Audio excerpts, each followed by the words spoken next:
குழந்தைகள் வன்புணர்வு மனதை கொடுக்குது அப்படிங்கிற ஒரு கருத்தை சொல்லியிருக்கீங்க. அண்ணாமலை ஒரு 2 நாள் முன்னாடி ஒரு தகவல் பதிவு பண்ணுறாரு. என்னன்னா, வட இந்தியாவிலிருந்து வந்து தமிழகத்தில் வசிக்கக்கூடிய தொழிலாளர்கள் தான் அண்மை காலமாக இந்த மாதிரி வன்புணர்வு செயல்களில் அதிகமாக ஈடுபடுறாங்க அப்படின்னு வட இந்திய தொழிலாளர்கள். இல்லை, நான் ஒரு குறிப்பிட்ட கருத்துக்களை நான் சொல்ல விரும்பலை. எங்களை பொறுத்த மட்டில் தமிழகத்து பெண் குழந்தைகள் பாதுகாப்பாக இருக்க வேண்டும்.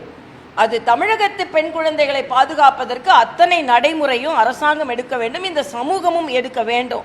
அப்படி என்பது தான் இதில் வேற கருத்தை இதில் பதிவு செய்து அந்த பெண் குழந்தைகளுக்கு மேலே காட்டப்படுகின்ற அக்கறையும் அவர் தடுக்கப்பட வேண்டிய முறையும் இதில் திசை மாறி போவதை நான் விரும்பவில்லை. நாங்கள் தீவிரமாக பெண் குழந்தைகள் பாதுகாக்கப்பட வேண்டும் என்பதில் மிக உறுதியாக இருக்கிறோம்.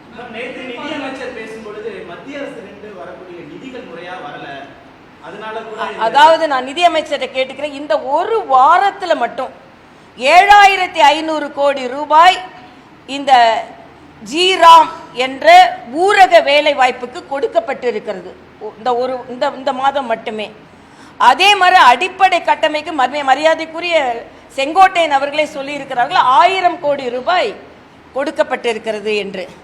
அடிப்படை தேவைகளுக்கு இந்த ட்விட்டரில் கூட போட்டிருக்கேன் 7500 கோடி ரூபாய் கொடுக்கப்பட்டிருக்கிறது. ஆக மேனட்டால் இப்போ இந்த ஒரு வாரத்தில் மட்டுமே 7500 கோடி ரூபாய் 7500 கோடி ரூபாய் 1000 கோடி ரூபாய். ஆக மத்திய அரசு அதில் மரியாதைக்குரிய செங்கோட்டையன் அவர்கள் துறையிலேயே அவர்கள் என்ன கேட்டார்களோ அவை கொடுக்கப்பட்டிருக்கிறது. அதனால சும்மா போன ஆட்சி மாதிரியே மத்திய அரசின் மீது குறை சொல்லிக்கொண்டு இவர்கள் தப்பிக்க முடியாது என்பதை நான் தெளிவுபடுத்துகிறேன். தினம் நீங்க பேப்பரை பார்த்தாலே 2 நாள் பேப்பர்ல 7500 கோடி ரூபாய், அப்புறம் ஒரு 1000 கோடி ரூபாய். இது வந்து நிர்வாகத்துக்கு உள்ள போனா இன்னும் பல இருக்கும். இது பத்திரிகையில பாக்குறது இவ்வளவு வந்திருக்கு என்பது எனது கருத்து.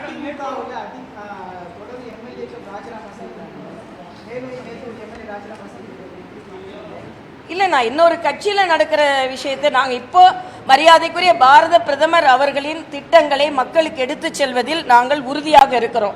அதனால் இன்னொரு கட்சியை பார்த்து அவர்கள் என்ன நடக்கிறது என்பதை பார்ப்பதற்கும், அது பழைய கட்சியாக இருக்கட்டும் புதிய கட்சியாக இருக்கட்டும், அதை பற்றி கவனம் செலுத்துவதில் எங்களுக்கு அதைவிட மரியாதைக்குரிய பாரத பிரதமர் அவர்களின் திட்டங்களை மக்களுக்கு எடுத்து செல்வதில் எங்களது கவனம் இருக்கிறது. பிளே ஸ்டோர் மற்றும் ஆப் ஸ்டோரில் இருந்து பாலிமர் செயலியை QR கோடு மூலம் பதிவிறக்கம் செய்யுங்கள். செய்திகளை உடனுக்குடன் பெறுங்கள்.